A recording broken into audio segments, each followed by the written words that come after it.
What's going on? It's Alan Brown, aka Bully the Kid, and today I have a unboxing and I guess part one of an installation that I'm gonna be doing. Kind of trying to reduce the footprint that's in my trunk in my Altima right now. I have two 15s that I'm running off of a Skar Audio 1500. And they do the trick, they do the job. They're two Crossfire BMFs. I've had them for about 9 years or so now, and it's been good. So I'm just trying to reduce, get some space so I could actually use my trunk for something other than destruction. You know what I'm saying? And I was looking at reviews, and for the money, this is a purchase that I came up with. So these are Zvx-8s from Skar Audio. Watched a lot of videos. This one is a dual 2. I'm wired in parallel, and that should bring it down to 1 ohm, which is perfect for the amp, which is also 1 ohm stable. And matching brands, so all of my stuff, all of my components, all of that stuff is Skar Audio. I just chose a company that was reasonably priced and just kind of suited and booted the whole car. So at the end of it, you get to hear everything that's in there. Aside from the tweeters, those are just cheap little tap-in tweeters, but we'll get there when we get there. So let's unbox this thing and get this bad boy started. All right, so I'm gonna go ahead and open this up, and we're gonna see what the packaging is. I don't know if there's a covering on top, so I'm being careful.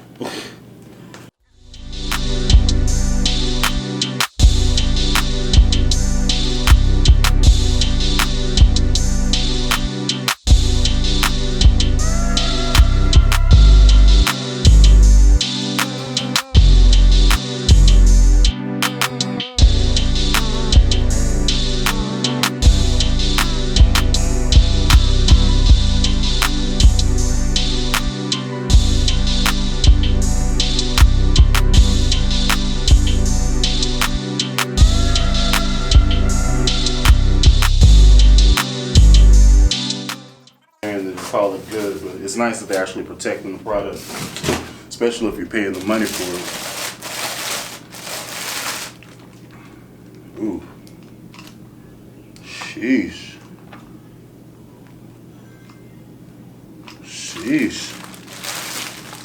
that bag was steel, which is good, I guess. Okay, get that out of there. This is everything. Let me bring you in so you can see it.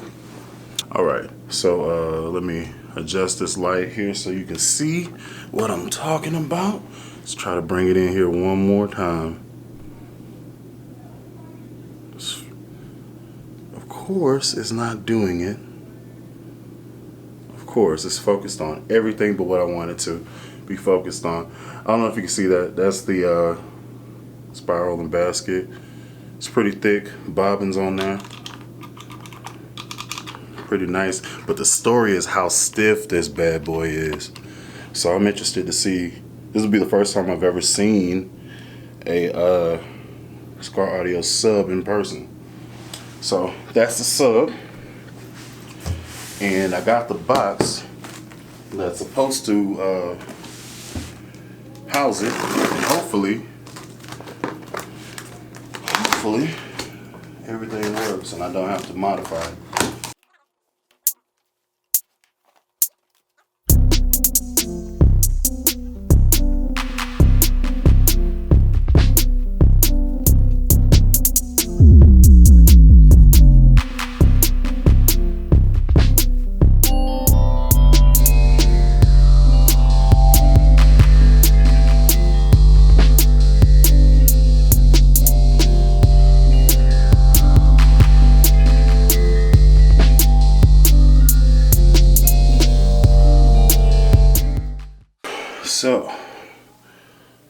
So in box, hopefully, nope.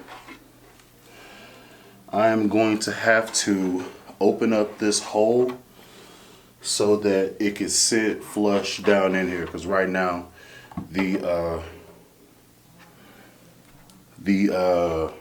basket is a little bit too big, so this is going to be a little interesting.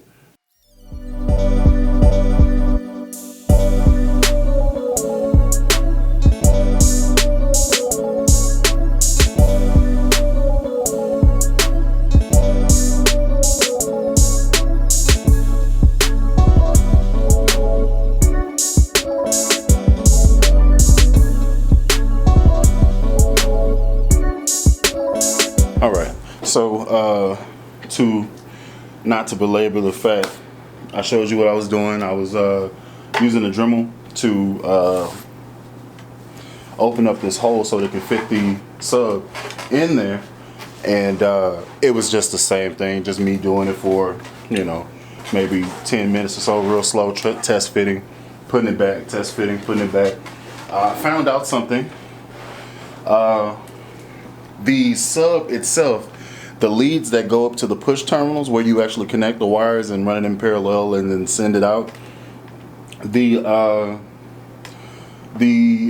leads are turned outwards, so the sub would fit, but the leads were poking outwards. So like it was just like a little knob, just kind of like that, and coming down.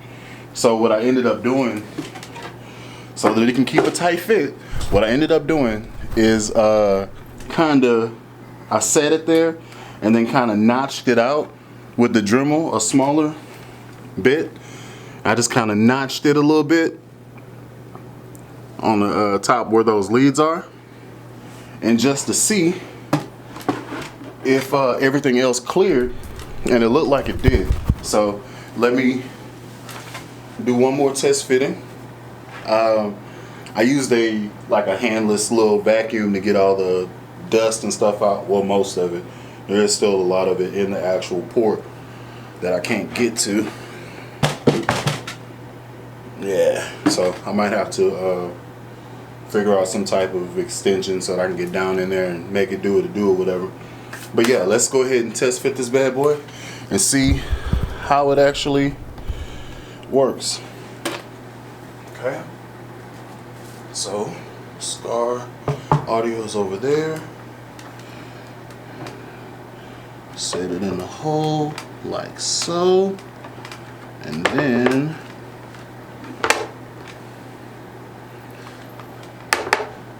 it's looking close. It's looking close. It is in there. Run my screws, and it is in there snug. Nice. I don't want it to be loose in the hole where I could just slide it up and down. I want it to be in there pretty good. So there we go. It's in there. I'm gonna take it out. I probably should have thought about that before. To see if I could actually get it down. And pry this up again. There we go. There we go. Let's get this up out of here again. There we go. All right. Yeah, I might actually run one more circle around it just to make sure it's not like I don't have to push it down to get it in the hole. So I'm gonna do that real quick, and then I'll be back with the wiring part of this video. So yeah, so it's coming along pretty good. All right, so I got to working and I was excited to get my subs in, and I forgot to actually record how I wired it. So I have a little diagram, and I'm gonna run over real quick how I wired it. Most subs go in a single 4, a single 8. Those are like speakers, like normal speakers. And then dual 2 and dual 4. When you're wiring it up, it's important to remember what your ohm load is on the amplifier you're using. So if it's a 1 ohm stable amp, you're trying to shoot for 1 ohm. But what does that mean? So in wiring, you're using a term or using an idea called Ohm's law to find out what's your ideal wiring situation for the load that you have to use. You can Google Ohm's law. It's basically voltage equals current times resistance. That's, you know, there's a whole bunch of videos on YouTube about how to wire stuff up for whatever load that you're using. For me, it's 1 ohm. So I went and got a dual 2 ohm single sub. So this is the idea behind it. I had to wire it in parallel. In parallel is this. As far as the math goes, this is how it goes. So my load is going to equal the number times itself over the number plus itself. That's an oversimplification, and I'm not using the right terms to describe it. I'm just telling you how I'm getting the answer. So we basically have 4 over 4 reduced down to 1. This equals 1 ohm. That's my ideal load. If I would have had a dual 2, it would look like this. So you have your load, then you have 4 times 4 over 4 plus 4. Up top you got 16, down below you got 8. Your answer is 2 ohms. So if you had a 2 ohm stable amplifier, then you can use that. Now this second one is important because when you see systems that have 2 subwoofers together, they then double parallel. So you have one sub on one side that equals 2 ohms, and then you have another sub on the other side that equals 2 ohms.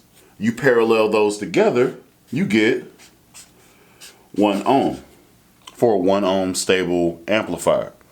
So that's a little bit of behind the craziness of wiring. Just a very quick overview, oversimplification of what wiring is. Now, there's 2 different types of wiring. There's series and parallel. You can use those together or separate. So your series is basically going to go series up top. It's going to go red, positive to negative, and then 2 leads out from the other 2. That's going to series. So if you had a dual 2, it would make it a dual 4 because you're literally just adding each side. Each side is a 2 ohm load, and you're adding both of those together. So if you had a 4 ohm stable amplifier, this would be ideal for you. But if you have a 1 ohm, you would want to do parallel. And this is how you do parallel. You take one wire, you go from black to black, and then black out. And then on the other side, you go from red to red, and then red out. And you send this to the amplifier and your positive and negative terminals on the amp. So that's how you would do it. Now, you may be asking, for the situation where you have multiple speakers, it would be a derivation of what I just said here, just a little bit more complex. So you can have a situation where you use parallel, then series, right? So let's say you have 4 subs, okay? So you have 4 subs, 1, 2, 3, 4, okay? You got it in a box. Let's just say it's in some type of truck or something like that. It's probably going to look something similar to this, right? Okay. So what type of speaker do you need to buy so that you can use 4 subs in your truck, right? What you would need to get would be, if you had a 2 ohm stable amplifier, you can use 2 dual 2s, like 2 sets of dual 2s, and then so you would parallel them just like this one, and it would be 1 like this. These 2 would end up being 1, these 2 would end up being 1, and then you add those together by doing what I said up here, and that would give you 2 ohms.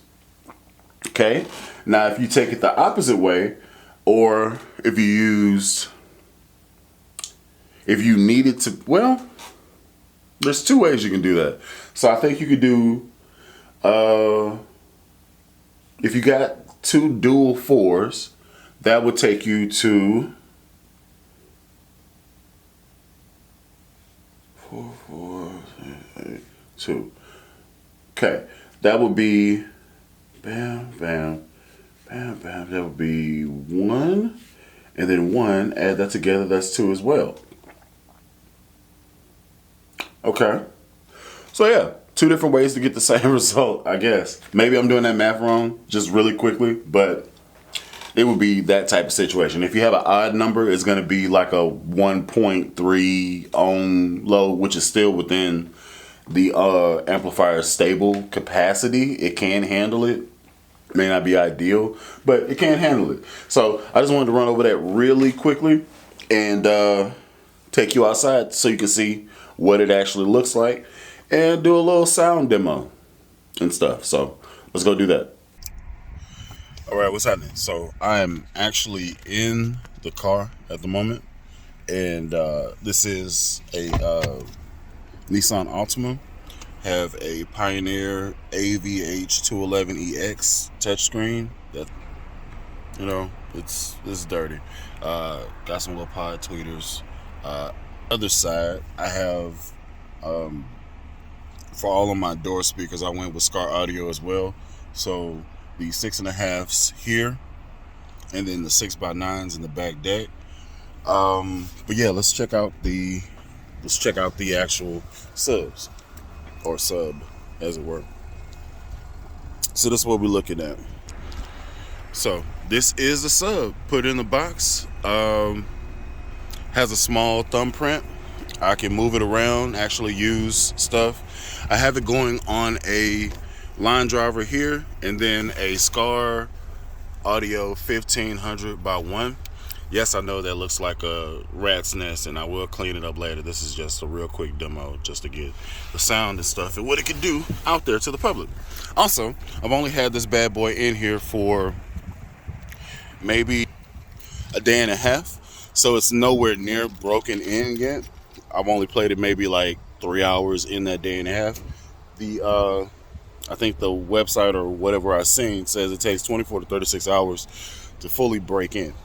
And I can agree. So whenever I first put it in, it wasn't moving at all. And I was kind of upset with it. So I turned it up, jammed it a little bit. I think everything started to loosen up, and it started to mechanically produce more sound. And now it sounds pretty good. So let's put something on. And I'm sure copyright is gonna hit me, but whatever, we'll see.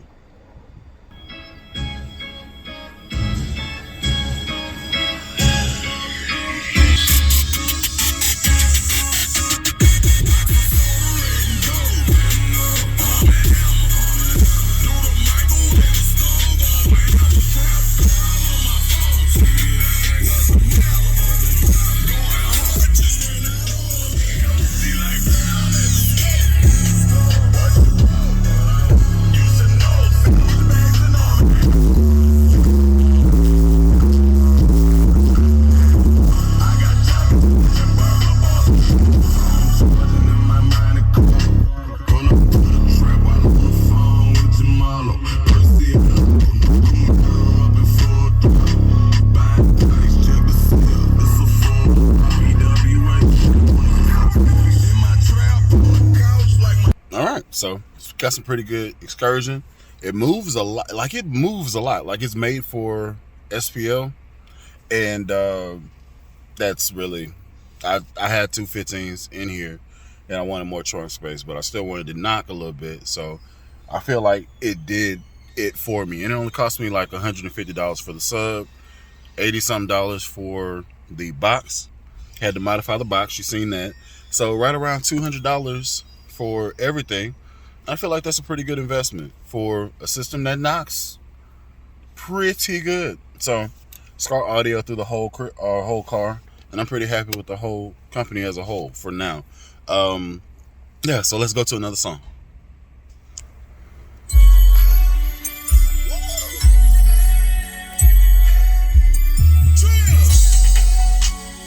I'm thinking like real life. Wake up in the morning, 50,000 front and back pocket, all blue faces. Two bitches in my bed on the full time. I can buy them shoelaces. I feel like man. I had the bitch with a mega plan. These bitches saying I'm too bad. I got them in never land. You just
So that is gonna wrap it up. This is my video, and keep in mind this is an 8-inch sub. This is one single 8-inch sub doing work like that, and that's pretty impressive. I started to get 2 just because I can't leave well enough alone, but I decided to go ahead and just get 1 just a quick, because I actually wanted to have some room in my trunk. That's what I did this for, not to experiment with multiple 8s in the trunk of my car. So yeah, I went with a 8, and honestly I'm kind of sad that I didn't go with like a 10 just for a little bit more, because I can't leave well enough alone. But I'm happy with my 8. It sounds good, it does the job, bangs a little bit, gives me all the bass I need in my car, and it kicks harder than my 15s.